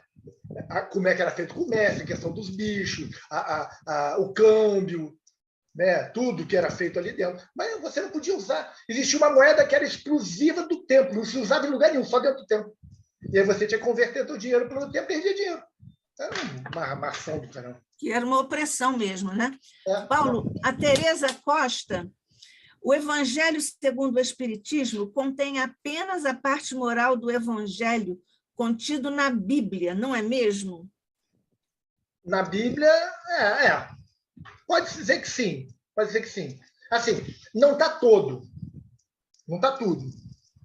Kardec pegou os tópicos principais do que ele achava importante na discussão moral, porque, assim, se Kardec tivesse que fazer um estudo mais aprofundado, ia ficar uma obra gigantesca. E Kardec sabia que não tinha tempo.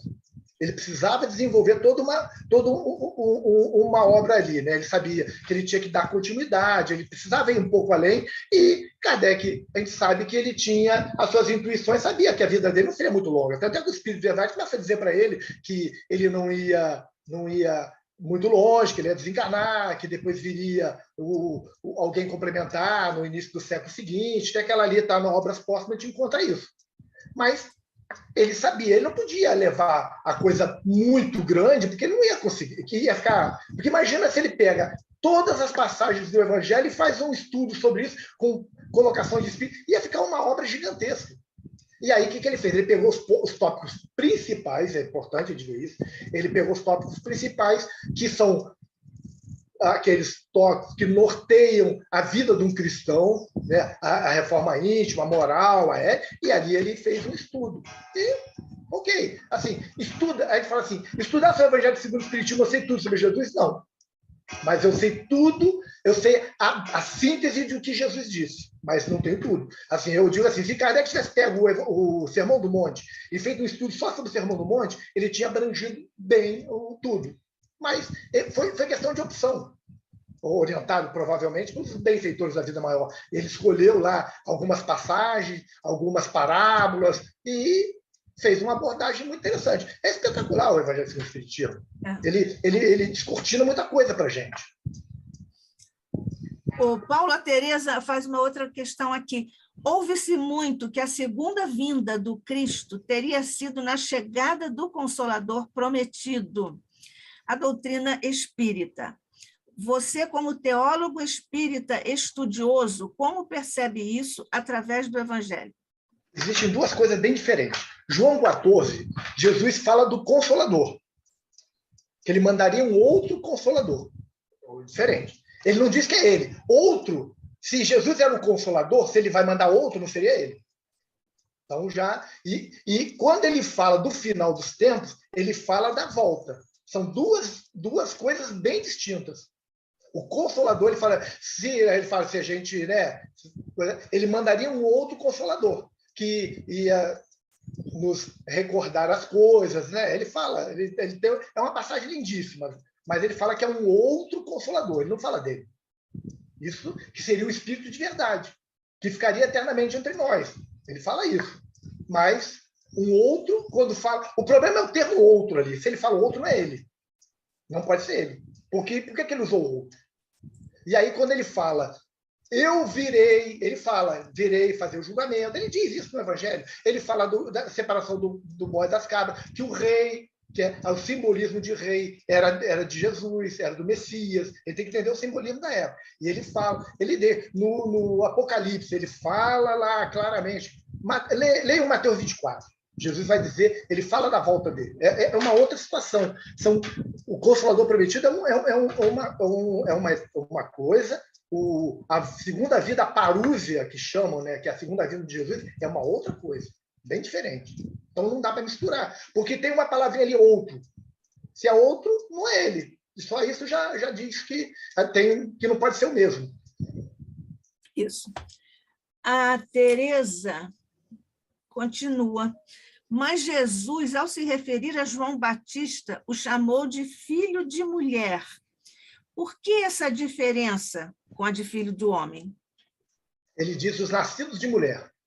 Existe um outro estudo bem interessante, que também é do Pastorino, que ele fala o seguinte, que quando Jesus está se referindo aos nascidos de mulher, ele está dizendo dos espíritos da condição espiritual da Terra. Porque os apóstolos e os que vieram tocar teriam vindo com Jesus de mundos de regenerado para cima.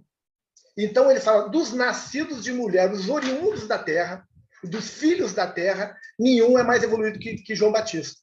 Aí quando você compara João Batista com João Evangelista, a diferença moral é grande.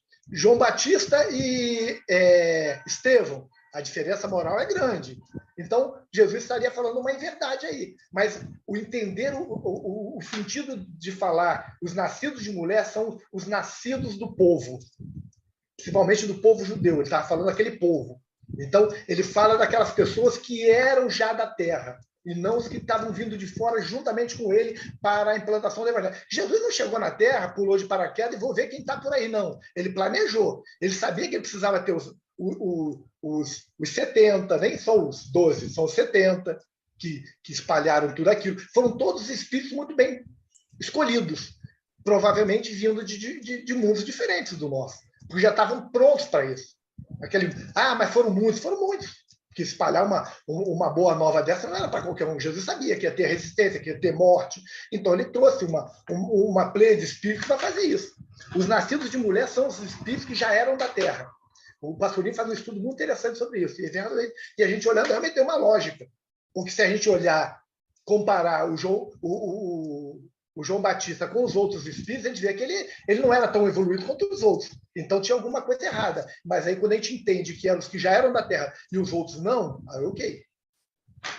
Aí tá certo. Isso.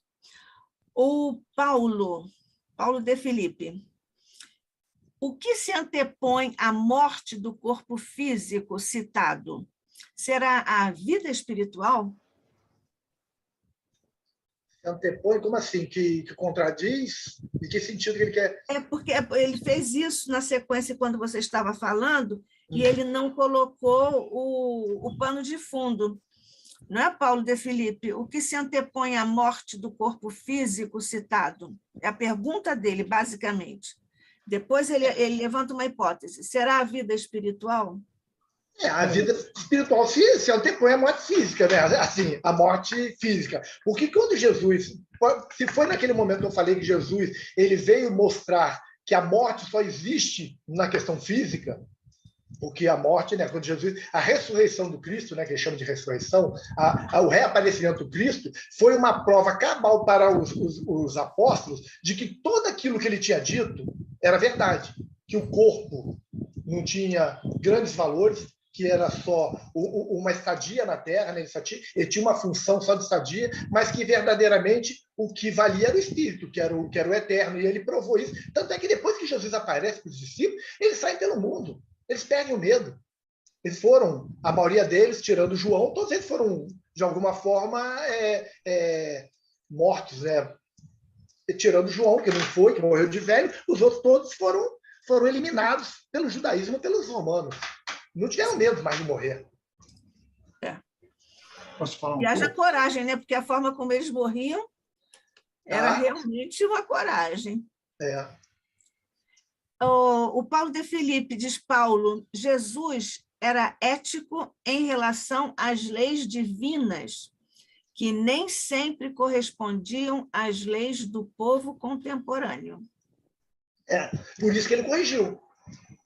Ouviste o que foi dito pelos antigos. Eu, porém, vos digo. Mateus capítulo 8. Começa assim. O que Jesus começa a fazer? Ele começa a ver o que os judeus tinham interpretado da lei, que aí vinha a questão da ética contemporânea, e ele começa a fazer correções. Ele não concordou com tudo. A gente vê questão do adultério, o apedrejamento da mulher e várias outras coisas. Ele falava, tem várias passagens, ouviste o que foi dito aos antigos. Por que ele falou ouviste o que foi dito? Porque ninguém sabia ler. Escutavam os tempos. 90% do povo era analfabeto. Então, ouviste o que foi dito. Eu, porém, vos digo. Aí ele fazia a correção da interpretação. Ele não mudou a lei. Eu não vim mudar a lei nem os profetas, sim dar cumprimento. E aí o pessoal, mas ele mudou. Não, ele reinterpretou. A lei permaneceu a mesma. Ela tinha sido distorcida a interpretação, ele só corrigiu. Agora, Terezinha, como você vê a teologia espírita de Lamartine Palhano Júnior? Olha, eu não... Lamartine Palhano Júnior, não sei. Eu não tenho um conhecimento profundo para me poder falar. Realmente não teria como... Eu teria que pegar para ler, mas não sei, realmente não sei. E o Paulo de Filipe? O espírito verdade é um espírito ou uma condição espiritual bem elevada?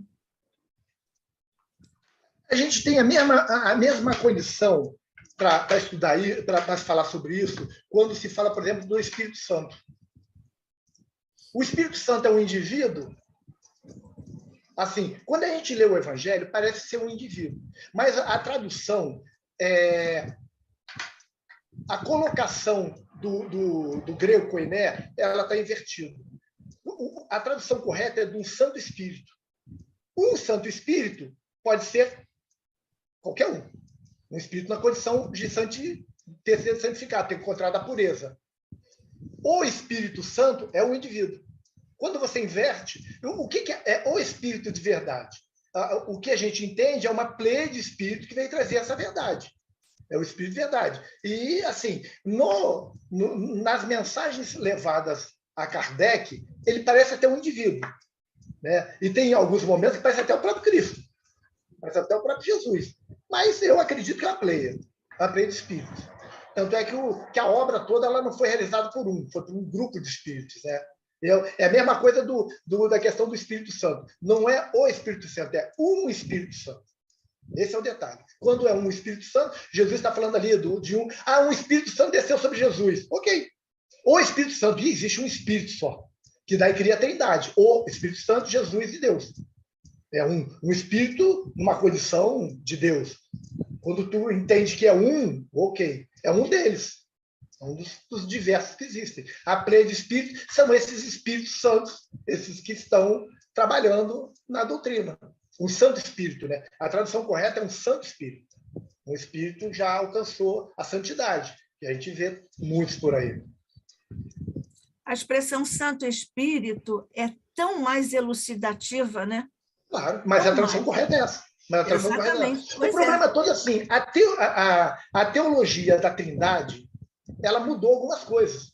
É que nem a teologia da Virgindade Maria, porque para criar a Trindade, Jesus não poderia ter sido feito com concepção natural.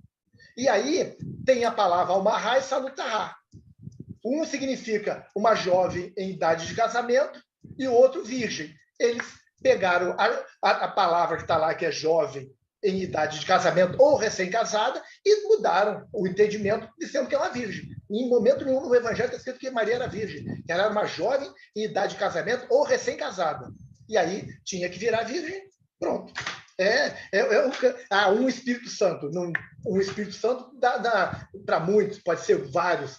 Não, bota pronto, já resolveu o problema da Trindade. Eles foram ajustando interpretação para poder se encaixar na teologia que eles queriam. Uhum. Você agora disse duas palavras, uma delas terá sido Harufá, não? Não, é Almará e Salutará. Salutará. É porque eu já li Harufá.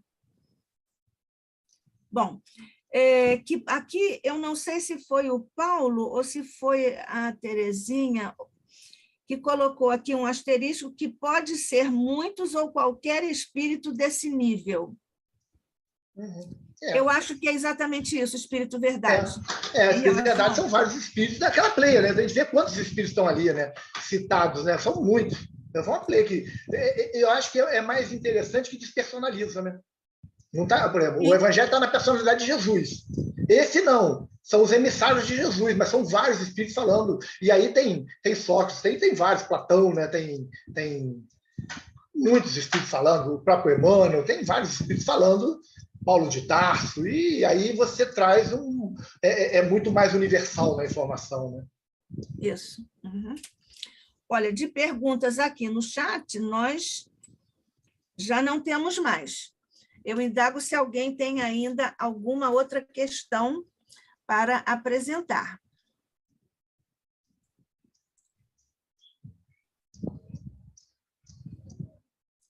Questão não, mas eu gostaria muito de agradecer ao Paulo pelo estudo maravilhoso. Altamiro. Altamiro. Agradecer pelo estudo maravilhoso dessa tarde, muito elucidativo e reflexivo. Eu que agradeço. Um bocado de reflexão na nossa cabeça. Eu que agradeço, porque assim, eu entendo que sempre que a gente tem a oportunidade de estudar, que a gente tem que falar alguma coisa, nos obriga a estudar. Por exemplo, eu tive que fazer uma... Eu estava até conversando com a Nádia. Ontem eu tinha preparado todo um estudo para hoje. Aí, ontem, depois do almoço, eu falei assim: tá bom. Joguei tudo fora e comecei do zero. Vou começar. Me obrigou, aí eu fui buscar outras fontes, fui buscando, aí fui remontando o estudo, porque assim, me obriga a estudar, me obriga a tentar encontrar o que vai ser melhor. Isso é bom para a gente, é bom para a gente. Eu estudei teologia porque eu me sentia, assim, na obrigação de entender Jesus para poder falar de Jesus. Eu achava que eu tinha um conhecimento muito raso ainda. Então, eu fui estudar Jesus, fiz teologia, fui me especializando, fui buscando, aí comprando livros. Cada livro que eu leio tem dessa grossura. Os livros de teologia são 2.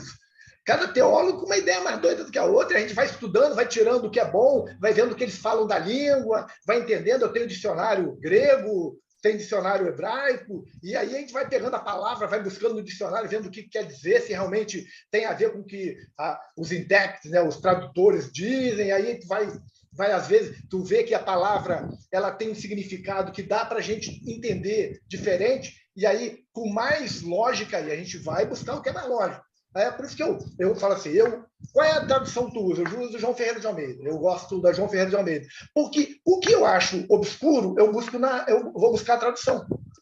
Para mim, é a melhor tradução que tem, a João Ferreira de Almeida. O que os pontos do João Ferreira que eu não concordo, eu pego, vou lá, a palavra-chave, eu tenho Bíblia da palavra-chave, outra Bíblia importante.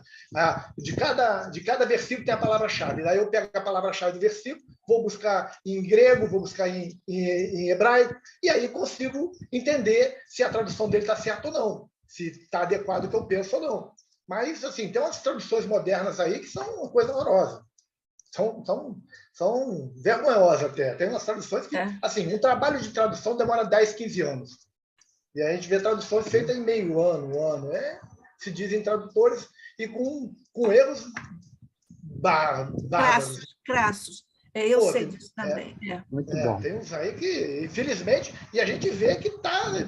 E acaba sendo usado, né? O pior, acaba sendo usado. Então, pior é isso, A Terezinha diz: muito bom o estudo. Obrigada, Paulo. Terezinha, eu acho que é a Terezinha que eu conheço. Terezinha Bolsonaro, né? Bolsonaro. Não. Terezinha, não. Terezinha.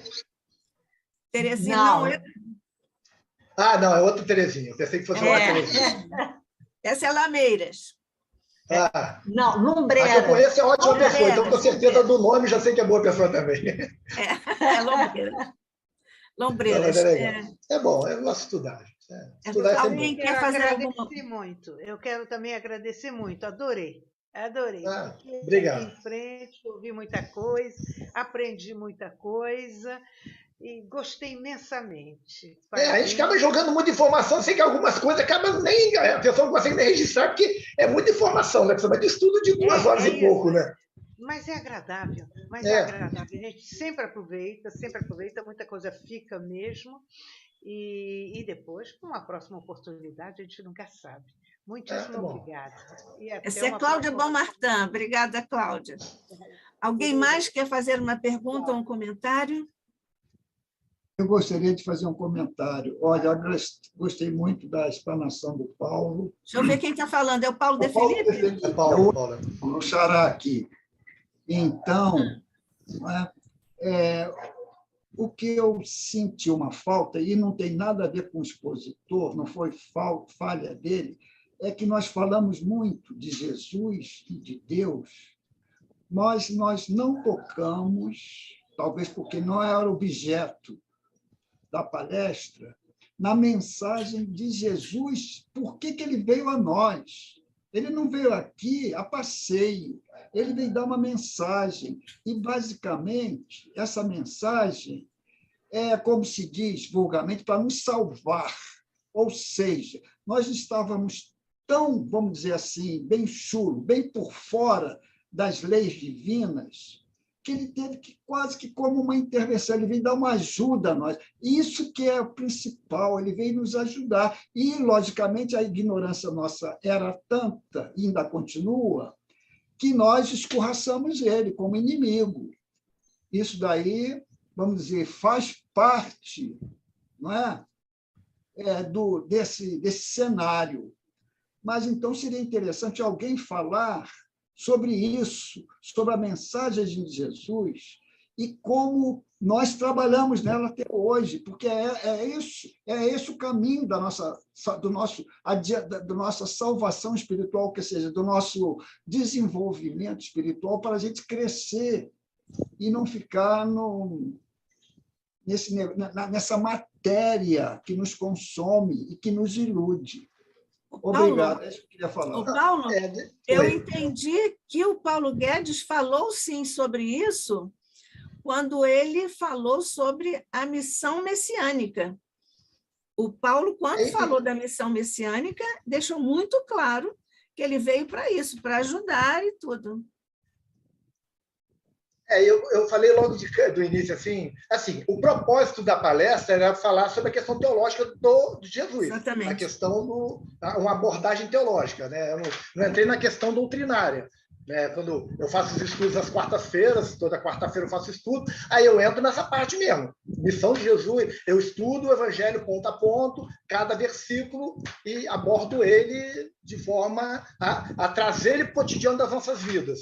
Isso aqui, o propósito, como na semana passada se falou sobre Jesus, sobre uma ótica, essa semana está falando de Jesus sobre a ótica da teologia, e semana que vem vai falar sobre Jesus de novo, eu trouxe a ótica da teologia. E assim, quando eu falo que a missão, que a mensagem básica, né, que é central de Jesus, era oferecer a nós o reino de Deus, eu estou falando que Jesus está falando sobre o quê? Sobre a transformação do indivíduo. E eu faço uma abordagem ética lá na frente, lá no finalzinho, mostrando as questões éticas. Quais são as principais abordagens de Jesus? A questão messiânica, a questão do Filho do Homem. É claro, se eu entrasse, quando eu faço um estudo, por exemplo, sobre o Sermão do Monte, eu pego o Sermão do Monte e boto ele no cotidiano das nossas vidas. Por que Jesus veio? Para que ele veio? A abordagem... Assim, o objetivo, né, o objeto do estudo era teológico. E aí, como é teológico, eu não vou entrar em uma abordagem mais pessoal de Jesus. Eu fiz uma abordagem mais do Evangelho para a gente fazer um entendimento mais amplo dele.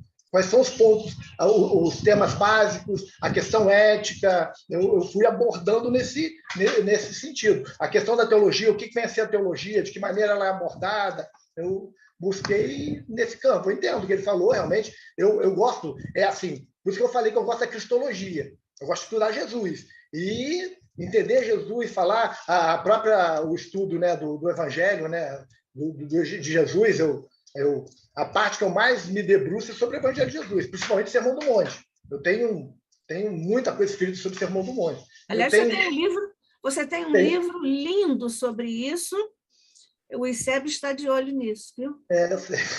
Assim, só o livro são quase 500 páginas, só sobre o Sermão do Monte. Eu sei. Mas é esse tipo de abordagem, é uma abordagem mais pessoal, trazendo Cristo para as nossas vidas. Deixa eu explicar porque a proposta... Desculpe. Pode falar. Como o Instituto de Cultura Espírita do Brasil é um instituto de estudos avançados do Espiritismo, a proposta dos painéis que nós estamos fazendo em janeiro e fevereiro é de nós estudarmos os fundamentos dessas questões que nós pensamos para colocar tanto no painel agora de janeiro quanto no painel de fevereiro, porque isso realmente é um mundo e não se pode esgotar de maneira nenhuma, nem seria... conhecemos a sua rigidez metodológica, rigor metodológico, a sua lealdade doutrinária, a sua seriedade intelectual. Então, você não iria ficar falando aí de muitas coisas ao mesmo tempo, afastando-se, por um lado, dos fundamentos e superficializando, por outro lado, os comentários que faria, porque nós conhecemos, não é próprio de você, que você hoje realmente... Eu entendo a colocação do Paulo. Eu entendo a colocação do Paulo. Eu acho que mas, assim, o objeto não era o objeto do estudo, né? Então, por isso que eu aprendi nisso. Se me perguntar qual é a parte que eu mais gosto, é essa, falar sobre Jesus nesse aspecto, né? De Jesus, o que ele interfere nas nossas vidas, qual é o projeto de Jesus para as nossas vidas. Essa é a parte que eu mais gosto de falar. Mas o objeto do estudo não era esse. Ô, Paulo de Felipe, nós vamos pautar essa matéria com o Paulo Guedes para uma próxima oportunidade. Tá bom assim? Muito Tá ok? bom, muito Tá bom. bom. Então tá, já fizemos uma pauta, você já fez uma pauta aqui no ICEB. Alguém mais quer fazer uma observação, um comentário, uma pergunta ainda, porque o Paulo está conosco? Não. Então, eu quero agradecer muito a você, Paulo, mais uma vez, pelo estudo primoroso que, mais uma vez, você oferece ao ICEB. Nós somos muito gratos por isso. Ainda há pouco já me referi ao seu estudo aprofundado, a sua seriedade, o seu rigor metodológico, até a sua humildade intelectual e pessoal. Então, nós tivemos uma tarde linda, falando de Jesus à luz da visão da teologia, com todas essas características e com a profundidade que é a sua marca. O ICEB teve uma tarde linda que você nos ofereceu e nós todos estamos muito agradecidos a você mais uma vez, Paulo. Deus te abençoe. Obrigado, eu que agradeço, sinceridade.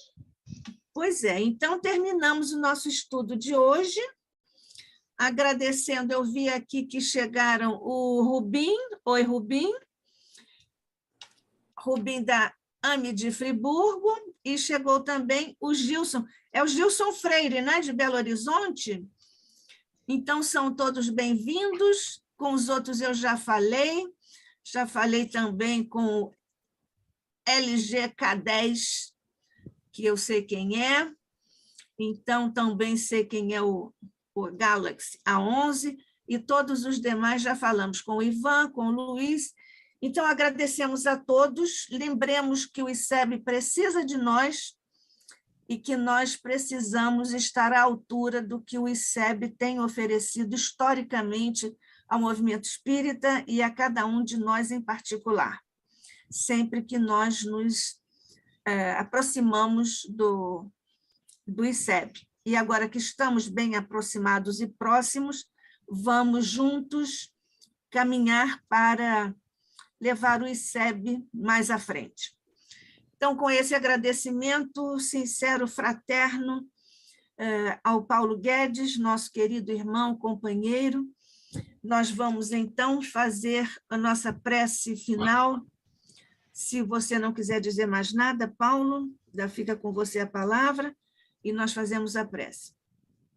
Só uma coisa, o que algumas pessoas já me perguntaram, porque assim, nem sempre as pessoas conseguem assistir ao vivo. E aí me pergunta onde consegue depois assistir o material, porque eu sei que o material do ICEB é riquíssimo. Exatamente. Tinha que ter alguma plataforma para ter acesso gravado. Eu acho que assim, o YouTube é muito democrático nesse aspecto. Criar um canal do ICEB e botar essas gravações lá, porque facilitar muito para todo mundo ir buscar, né? Principalmente eu sei da qualidade. Eu mesmo, às vezes, não tenho tempo, estou com mais coisa resolvendo, não sei o que, eu não consigo ver. E aí, depois, aonde a gente encontra o material para a gente rever, estudar, rever o que foi estudado, né? A gente sabe que o acervo do ICEB é riquíssimo. É fantástico, é fantástico.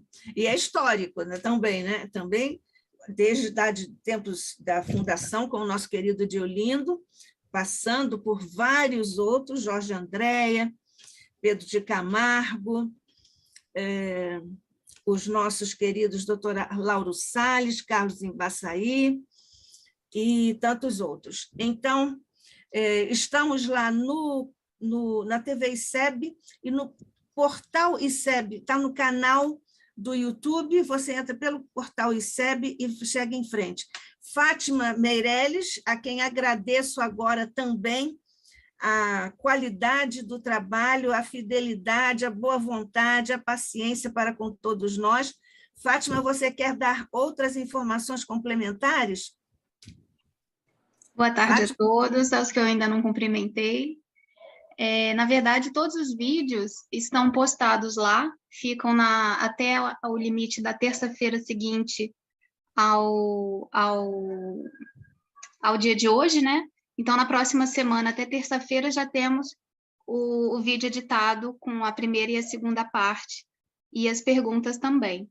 Então, só para deixar registrado que todos os vídeos que são feitos aqui no Zoom ficam no nosso canal. Pois é, aproveitando aqui, a tia Patinhas dizer que o ICEB é pobre de maré de si e precisa muito de monetizar e também de doações espontâneas para as pessoas fazerem. Então, muito obrigada.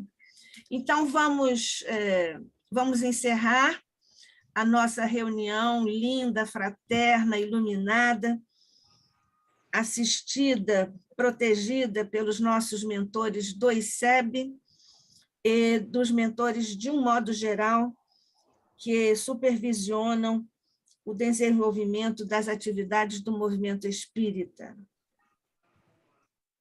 Mestre Jesus, eis-nos aqui ainda uma vez, rogando-te, mestre, aceitar o que te oferecemos agora, em nossas mãos quase vazias, mas te oferecendo o produto de nossos estudos, de nossas boas intenções e sinceros projetos e propósitos de divulgar a tua doutrina no Evangelho e na codificação de nosso amado Allan Kardec.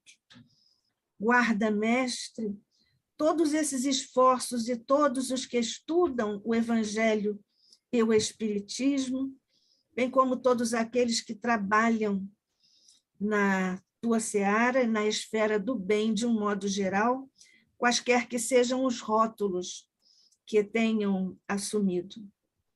Guarda-nos sob tua paz e tua luz. Ainda te rogamos, mestre, bênçãos especiais por sobre o nosso querido irmão, companheiro, Paulo Guedes, para que continue a sua trajetória de seriedade, profundidade, lealdade aos estudos e à prática dos postulados doutrinários. Fundador que é de uma casa espírita e médium há mais de 30, 40 anos, num serviço de abnegação.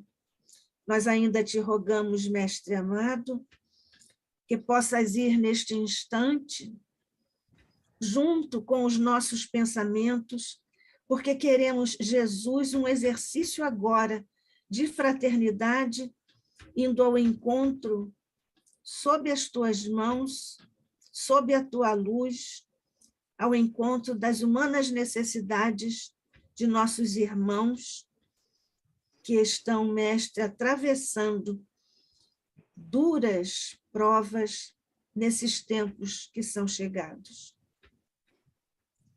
É o que estamos te enviando neste instante, mestre, num exercício de fraternidade e de amor, ainda que em nosso acanhado nível de oferecimento de elementos, mas que colocamos ao teu dispor.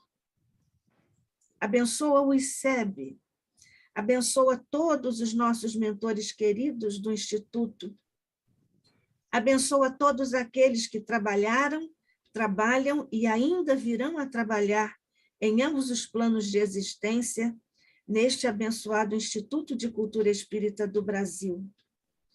E nós ainda te rogamos, Jesus, que envolvas também agora orientando as nossas vibrações de amor e fraternidade, de carinho para com o nosso César Reis, porque vamos, mestre, agora ao encontro dele, levados por tuas mãos, para a proteção, para o bom atendimento, para os alívios e para a superação. Abençoa, portanto, Jesus, a todos nós que estamos aqui buscando oferecer o melhor de todos nós, de cada um de nós e de todos, em benefício do ICEB.